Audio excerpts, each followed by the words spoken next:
the voice of Miami, Dan Le Batard, host of Meadowlark Media's The Dan Le Batard Show, which you can find on this channel, Peacock. Is that right, Dan? Right after us. You do? Okay, I just want to make sure. Yes, thank you. Okay, yes. okay. I want to get in on your names game here, though. Which is the more interesting name fact here in this equation I'm giving you? That all of George Foreman's kids were named George, including his daughter, who was named Georgette, or that Dennis Rodman, one of 19 children, his father was actually named Philander. Would you ever name your child after an athlete? And if so, which athlete? Well, I am childless, and I have not given this question any thought. This is why you're the great one that you are in terms of interviewing. Would I name my child after an athlete? No, I don't think I would do that. I would have to do that. I think I would take, if I was going to name them after a family member and not just a name I liked, I would name it after a family member, I should say, not an athlete. I would not do that. So like Marino Le Batard. LeBron Le Batard, right? Oh, are you still bitter over LeBron leaving Miami? No, well, clearly not. If I was just clearly, I'm hugely grateful. If what I just did there is name a child, how ridiculous would that be? Poor little LeBron Le Batard. Oh, how about Riley Le Batard after Pat Riley, your good buddy? Could be a boy or a girl. Yes. I could go Pat, and it could be a boy or a girl. I could go Riley, and it could be a boy or a girl. Probably not Tua, but let's dissect here what we've seen. Is the weather or the temperature underneath Mike McDaniel warmer today? Well, that game, they were well coached last night. That's an outmanned team with, I think, a historically bad defense, and I don't believe that coaching is the reason that they lost that game. They've got a fundamental architectural problem here, Dan, in that I believe that's the best game the Dolphins can play, and they're doing it by throwing the ball as many times behind the line of scrimmage as they are past the line of scrimmage. Now, that whole game last night, the average air yards in that game for Josh Allen and Tua, 1.4 yards, 1.4 yards on completion. So a lot of the league is doing that. But when I say they have a structural problem, Dan, here's the structural problem. Because they're no longer what they were, which was the best offense in the league. They're constipated on offense, and Jalen Waddle and Tyreek Hill don't look like they can give you much. But Josh Allen against the Dolphins is, in the regular season, 13-2, 8-0 at home. He's got 45 total touchdowns and 8 interceptions against the Dolphins. On the other side, the Dolphins have now lost 4 of their last 17 and 8 in a row against winning teams. And here's the structural flaw. And Tua's cap hit the next 4 years is more than Josh Allen's cap hit in Buffalo. And that's obviously an issue that's not going to go away for a while. I just don't understand why they jumped the gun on Tua with his performance, his injury history, and they could have kept him another year. They could have franchised him. I'm just trying to understand from the front office, from ownership, where they go, nope, we got to sign this guy up now. Why? They're wildly mismanaged. They've got a GM who's got the longest tenure in the league without winning a playoff game.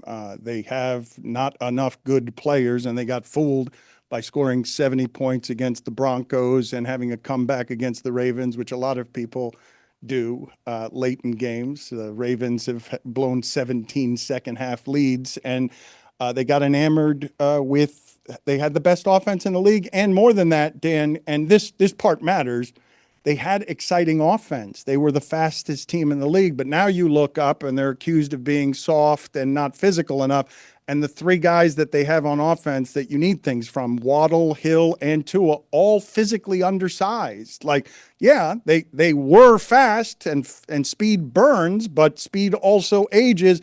And their offense is, it's a bit like a Ferrari in that if a spark plug is off, it doesn't run right. There's not a lot of margin for error. I think one of the stats last night, they had a drive that had multiple successful attempts on 3rd and 10, and it's the first time they've had that since 2022. Like they used to be a big play offense, but now what they had to do in that game last night is do a perfect 16-play drive that converts a bunch of third downs and just keep Josh Allen off the field for a while, because we can't do this anymore, where what we used to do is we'll have a scoring drive that goes 1, 2, or 3 plays, not 16. How safe is Mike McDaniel? Safer today than he was before the game, right? Because I really thought that whole game, Dan, was going to go the way the first half did, which is just keep handing the ball to James Cook and he's going to get 9 yards every time. And they didn't stop him in the first half. And the most stunning thing for me to happen to this season for the Dolphins is that they stopped the Bills at all in the second half. Like, I don't know, the Bills still scored 31 points, but the fact that the Bills were punting in the second half, I've seen no evidence from this team that it can stop anybody, Dan. I really do believe that the defense is historically bad. Talking to Dan Le Batard, and host of Meadowlark Media's The Dan Le Batard Show that follows this on Peacock. When you're quirky and you win, we're fine with that. When you're quirky and you don't win, then all of a sudden we start to pick apart your answers at a press conference here. Has the quirkiness, the nerdiness of Mike McDaniel worn off in South Florida? Yeah, that part is obvious, but the glee with which the quirkiness is being mocked by the Rex Ryans of the world, who seem to be delighting in calling him nerd boy and McGenius because he had some of that Brandon Staley stuff where, oh, you think you're smarter than everyone else, do you? He had reason to, right? For a minute. Mm-hmm. He had reason to believe that when they had the best offense in the league, and Raheem Mostert had 18 touchdowns at the running back position because it didn't seem to matter whether his offensive line was any good or not. They had offense. He took a quarterback that all of us wondered about and had that quarterback leading what was the best offense in the league. But there's something else happening with McDaniel, right? Because we don't really want our coaches to be interesting. They're better off being public faces and voices for a team. Jim Harbaugh is awfully quirky, Dan. Like, I like him, but fans kind of would prefer that their coach just sort of be presidential, be somebody who connotes leadership and doesn't do very much with interesting sound bites. Like, in the history of sports, when you think of the coaches who are real personalities, Steve Spurrier, Mike Leach, there aren't very many that you think of, Jerry Glanville. There just aren't very many that are wild personalities. Andy Reid, Bill Belichick, that tends to be what you get. Fans in South Florida, would they rather have the U be great or the Dolphins to be great? Ooh, that's a good question, because I'm going to say the Dolphins, because it's the, 50 years of Dolphin football includes a time, and I don't think your audience has any recollection of this. It includes a time where the Dolphins were the winningest franchise in all of sports, not just in football. They won by percentage more often than everyone else. And now they've got the longest drought in the sport, a sport that includes, the Bills for a while went 17 seasons without getting to the playoffs. The Raiders haven't done anything in the playoffs in a long time, but the longest drought belongs to the Miami Dolphins. And this began as a football town because of the Miami Dolphins. We still have an expressway here named after Don Shula because of what the Dolphins did a long time ago. And the Miami Hurricanes have had some recent success, this century. The last playoff game the Dolphins won, Dan, Lamar Smith scored a touchdown against the Colts. It was not on television locally. There was a Dolphin playoff game that was so long ago that you could not see it locally in Miami.